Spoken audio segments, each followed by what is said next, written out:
Who's actually going to get the most out of a 5.1 home theater system like this? Who can safely walk away? And does the price make sense for someone who just wants solid movie sound without breaking the bank?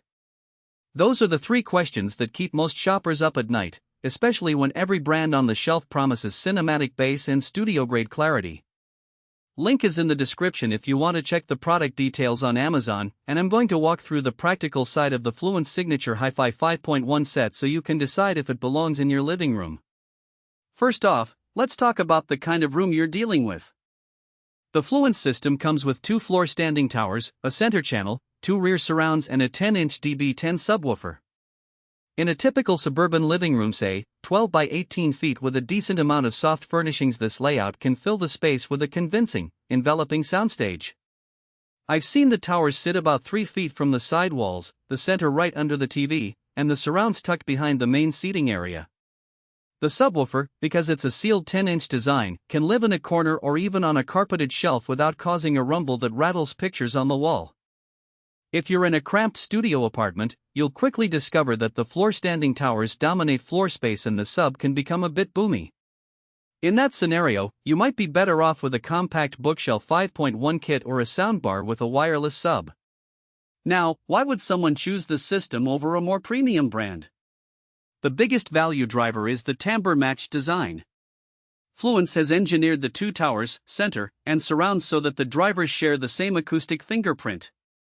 In practice, that means a dialogue that comes from the center channel doesn't feel detached from the explosions and music that hit the towers and surrounds. In a movie like Mad Max, Fury Road, the roar of the engine stays consistent whether it's panned left or right, and the sub's low-frequency thrust adds that room-shaking punch without muddying the mid-range. For a family that watches a lot of action or sports, that coherence makes the experience feel less like a patchwork of separate speakers and more like a single, cohesive sound field.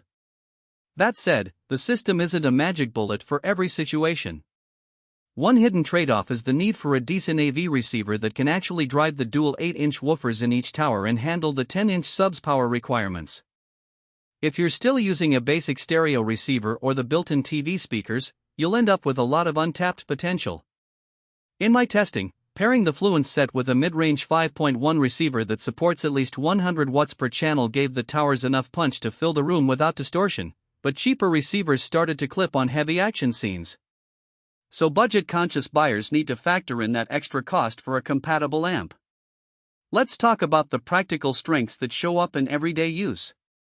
The cabinets are crafted from MDF with a natural walnut veneer, which not only looks good but also helps keep unwanted resonances at bay. In a room where you have a mix of wood floors and carpet, those inert cabinets stay tight and don't add any extra coloration to the sound. The dual 8-inch woofers in each tower produce a bass response that feels solid enough for most movies, yet they don't overwhelm dialogue, something that can happen with sub-heavy setups. The subwoofer's 10-inch driver, paired with the built-in amplifier, gives you that room-shaking feel for explosions while still being controllable via the volume knob on the unit.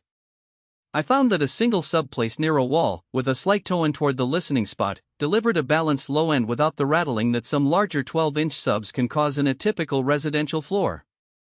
On the flip side, there are a few practical weaknesses you should be aware of before you pull the plug. The towers are fairly tall, over 3 feet, so they can be a challenge to fit behind a low-profile couch or in a room where ceiling height is limited. The weight of each speaker, thanks to the dense MDF and the dual woofers, makes moving them a two-person job. You'll want a clear path from the box to the final placement. The rear surrounds are designed to sit beside or just behind the listener, but they're not true dipole or bipole designs, so you won't get the diffuse, immersive effect you might see with high-end Dolby Atmos setups. If you're looking for that kind of overhead, height speaker experience, you'll need to add a separate module on top of this package. Lastly, the system doesn't include any wireless connectivity. Everything is wired, which is fine for a permanent setup but can be a hassle if you want a quick, plug-and-play experience. Who should definitely consider buying this? If you're a movie enthusiast who already has an AV receiver in the 100150 watt per channel range, and you have a medium-sized living room.